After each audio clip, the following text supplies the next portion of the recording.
Adopté el título del hombre bicentenario en honor de Isaac Asimov, que es un famoso escritor de ciencia ficción que generó una novela maravillosa, muy cálida, que trata de un robot que va evolucionando tecnológicamente y conforme avanza se enamora, descubre el amor y conforme termina, avanzan los siglos, descubre que realmente lo que quiere es terminar su vida, ¿no? Adopté el título en ese honor porque me pareció brillante, me pareció conmovedor y también un poco porque habla un poco hacia dónde va el ser humano. Yo me considero un ser bastante atípico en el sentido de que, por un lado, amo la tecnología, he llegado a ser bastante friki de la tecnología, un early adopter que se llama, pero por otro lado también tengo cierta afinidad y predisposición por la medicina tradicional, por las filosofías orientales, y siempre me he movido entre ese equilibrio, de intentar ver la polaridad hacia dónde va la tecnología, pero por otro lado también intentar mantener esa cualidad humana que nos da muchas veces el holismo, ¿no?, de la medicina tradicional. Siguiente, por favor. Entonces, ¿dónde nos encontramos ahora? Nos encontramos en una situación en la cual parece que voy a hablar de un futuro de dentro de 10, 15, 20, 50 años, pero esta es la situación actual que estamos viviendo. Estamos viviendo una actualidad en la cual el ser humano lleva una serie de tecnología incorporada en forma de anillos, en forma de relojes, se están instaurando y se están avanzando ya la tecnología wearable, en la cual en la propia ropa vamos a llevar implantado sensores biométricos que nos van a poder monitorizar y dar información gracias a la tecnología 5 y 6G que ya se está adoptando, que se está investigando, y nos va a dar unos avances que nos van a permitir, por ejemplo, que un compañero, un cirujano, por ejemplo, como el doctor Sigi Serra, puede estar operando y tenga el apoyo desde Japón en directo, ¿no?, gracias a una Google Glass, en la cual va a haber una pantalla instaurada en su ojo a 100 pulgadas y donde le pueda poder estar incluso enseñando a alumnos o va a poder estar haciendo cualquier cosa con esta tecnología. Tenemos la tecnología 5G, que va a ser un gran potencial por parte del 5G, que realmente en España no está implantado el 5G, es un 4G amplificado, todavía no está totalmente instaurado, pero que ya se está investigando en Corea con ganas de poder adoptarlo dentro de 4 o 5 años, el 6G. Esto además nos va a llevar también a mantener, que por ejemplo los pacientes puedan ser evaluados en su casa a través de estudios, por ejemplo, con el Wi-Fi. El mismo Wi-Fi o los mismos servidores de mayordomos virtuales que se tienen, pues van a poder evaluar el estatus clínico de la persona e informar al personal clínico del centro de salud de atención primaria si el paciente está bien, no está bien, o incluso la propia inteligencia artificial le va a poder decir qué pauta seguir. Hablando de inteligencia artificial, tenemos ya cierta actualidad. ¿Pasamos? Siguiente, por favor. Tenemos ahora mismo un presente a nivel de inteligencia artificial. Tenemos la tecnología basada en Babylon Hill. Este Babylon Hill está basado en la tecnología del chatbot, que la persona está instaurada totalmente dentro del sistema público de salud del Reino Unido y a través de una serie de preguntas, Babylon, a través de un chatbot, te va orientando en una especie de cribado, de triaje, en el cual la decisión final es si tienes que consultar con tu médico o si tienes que adoptar una serie de estilos de vida o hacer una serie de acciones que te puedan facilitar un poco el que te encuentres mejor, ¿no? Esto está instaurado en Reino Unido, por ejemplo, pero por otro lado también se está exportando al resto del planeta. Tiene sus críticas, algunos de los que nos están escuchando, nos están viendo, dirán, bueno, pues sí, hemos observado que cierta crítica, pero que hoy en día tengamos este presente a través de esta tecnología ya de por sí es bastante sorprendente. Otro potencial que tiene también la inteligencia artificial y que se lleva tiempo instaurado es Watson. A través de Watson, IBM ha instaurado un sistema que lo que utiliza es la inteligencia artificial para llevar a cabo una serie de investigaciones o de profundizar en ciertos conocimientos en horas o pocos días de algo que nos tardaríamos décadas muchas veces en poder hollar o en poder descubrir. De hecho, muchísimas de cosas que se están descubriendo, que llevábamos décadas intentando conocer se están viendo gracias a la inteligencia artificial a través de Watson. Watson se va a ver además un efecto sinérgico por dos situaciones, a través del Machine Learning, que es la capacidad que tiene la inteligencia artificial de aprender de sus errores. Y es que hasta ahora todo lo que llamamos inteligencia artificial no está siendo una corriente inteligencia artificial, porque creo que una cosa que nos puede reconocer a los seres humanos como inteligente es la capacidad del aprendizaje. Ese Machine Learning es una de las situaciones que está empezando a interiorizar, se está empezando a incorporar dentro de esta inteligencia artificial. Aparte de todas estas situaciones, claro, tenemos que coexistir. Siguiente. Tenemos que coexistir con una situación bastante cualitativa del ser humano. Claro, estamos hablando de unas capacidades tecnológicas bastante potentes que parece un futuro, pero es un ya. Pero por otro lado estamos observando que hay otras situaciones que tienen que ver con aspectos cualitativos, las capacidades que, por ejemplo, tiene la mente humana, ¿no? Quería, antes de tocar este tema, ver también ciertas dudas que nos puede generar a través de ciertas sensibilidades de las personas. Es decir, nos encontramos en un futuro brillante, lleno de tecnología, donde vamos a poder pagar, bueno, ahora mismo con el móvil, ya estamos pagando con nuestro smartwatch, pero dentro de poco vamos a poder incorporar, pues pagar a través del DNI, este DNI electrónico al final será un perfil biométrico que lo llevaremos incorporado pues a través de la mirada, a través de nuestro ADN o a través de muchísimas situaciones. Pero a la vez nos encontramos con personas que tienen ciertas sensibilidades, por ejemplo, de carácter electromagnético. Y esto también está siendo muy criticado y muy cuestionado, en el sentido de que, bueno, muchas veces está siendo visto incluso como, bueno, pues como que es una situación de placebo de la persona o de carácter incluso a veces psiquiátrico. Y debemos recordar que el diagnóstico de la fibromialgia también era muchas veces derivado a salud mental, cuando estamos viendo cada vez que tenemos más respuestas. El hecho de no saber medir o no poder medir ciertas cosas no significa que no existan. Y la situación de la sensibilidad electromagnética es una situación que también vamos a tener que tener presentes en estos avances tecnológicos. ¿Dónde nos encontramos también? Por otro lado, estamos observando que todo aquello que describía culturas milenarias, la medicina china, la medicina ayurvédica, el poder de la mente, se está estudiando. ¿Bien?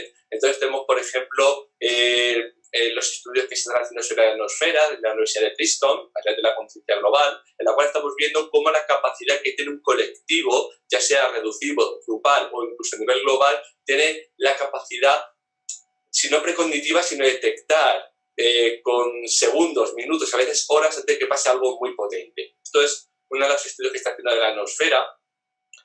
Estudios muy bonitos que publico en mi próximo libro sobre yoga y neurociencia, que tiene que ver con los mantras, que tiene que ver, por ejemplo, cuál es el poder del mantra, sobre un electrocefalograma humano, sobre cómo actúa, sobre las longitudes de ondas cerebrales. Y entonces, investigando sobre este tema, hemos podido observar que, por ejemplo, esto se basa en la capacidad que tiene el fonema y la prosodia. Es decir, el fonema, esas consonantes y vocales que nos acompañan desde hace miles de años y que son los precursores del lenguaje, generan una serie de alteraciones en nuestra corteza cerebral y eso, junto con la cadencia con la que se emite, que es al fin y al cabo un mantra, generan ciertas sinergias y ciertas respuestas de las longitudes de ondas cerebrales. Tenemos también los hallazgos y los descubrimientos de Van Lommel, de Persinger sobre el casco de Dios, Saileron, es decir, existen ahora mismo una serie de herramientas, la tecnología nos está ayudando incluso a poder explicar de una forma quizás lógica qué sucede en aquellos aspectos que nos acompañan desde hace miles de años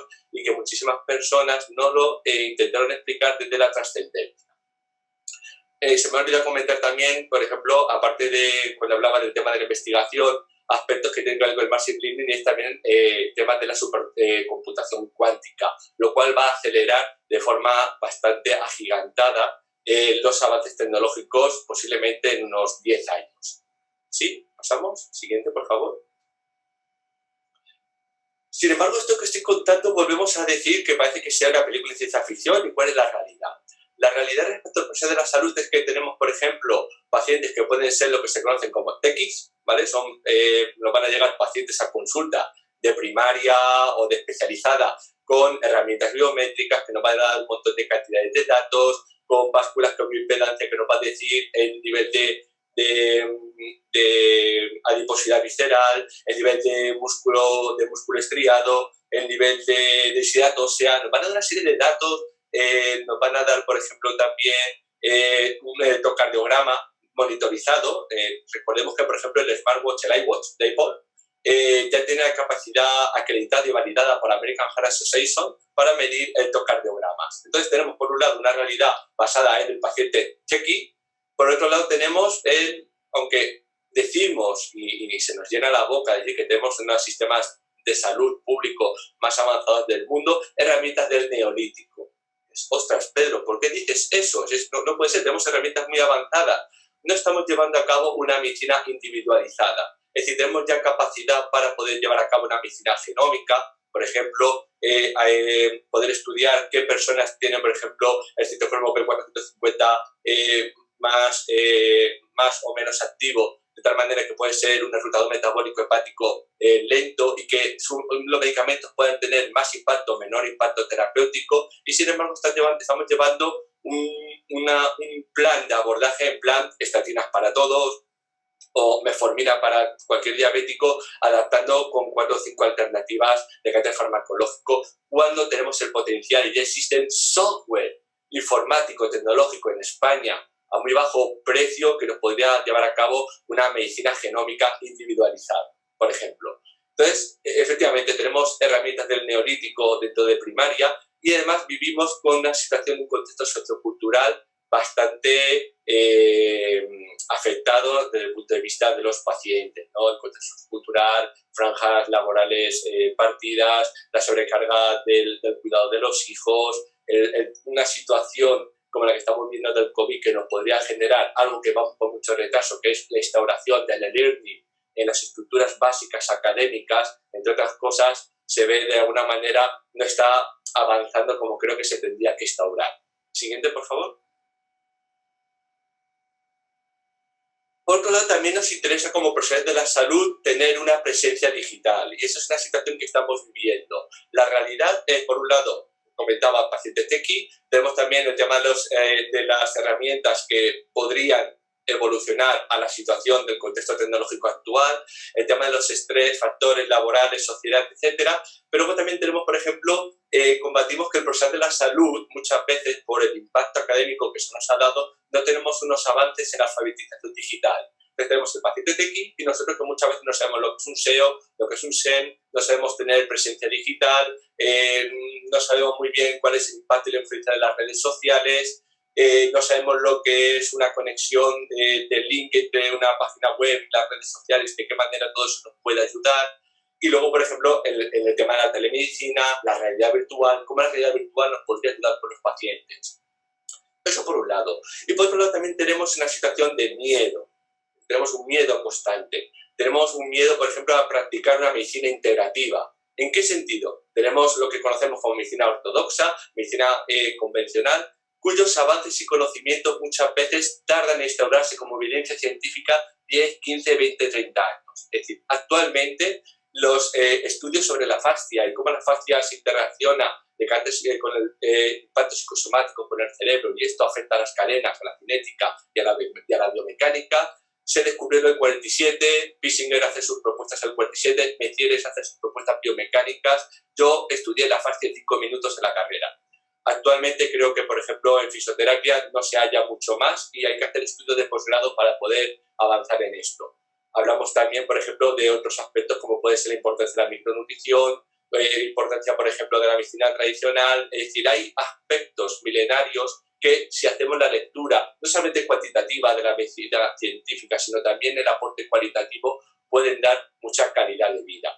Entonces, todo eso hay que integrarlo. Hay que integrar al paciente dentro de un eje transversal.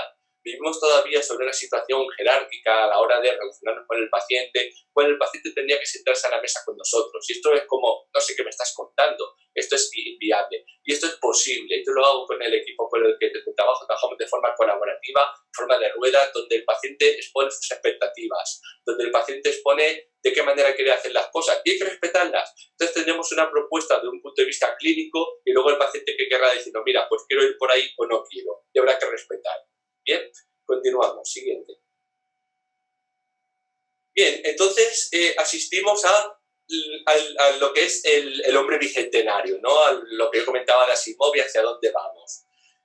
Hasta hace apenas, yo creo que durante las 2 últimas décadas hemos escuchado que genéticamente el ser humano está preparado para vivir entre 115 y 120 años. Sin embargo, estudios como los de Rose et al., que ha sido publicado en el 2020, 2019-2020, creo recordar, en Nature, están diciendo que estamos equivocados, que realmente no sabemos cuál es la expectativa de vida, cuán longevos podemos ser. Si a esos aspectos le incluimos aspectos como los avances que ya se están instaurando, vuelvo a decir que parece que sea el futuro, pero que estamos ahora mismo, pues podemos hablar de impresión de órganos por impresoras en 3D. Dentro de poco tendremos, se están haciendo ahora mismo, se están imprimiendo órganos con cierto tipo de tejido que se pueda adaptar al paciente, pero dentro de poco utilizaremos el ADN de esa misma persona para hacer un corazón nuevo. Tenemos el Neuralink de Elon Musk, que bueno, se va a implantar desde un chipeo y a partir del chipeo vamos a poder conectar con todo lo que es el Internet de las cosas.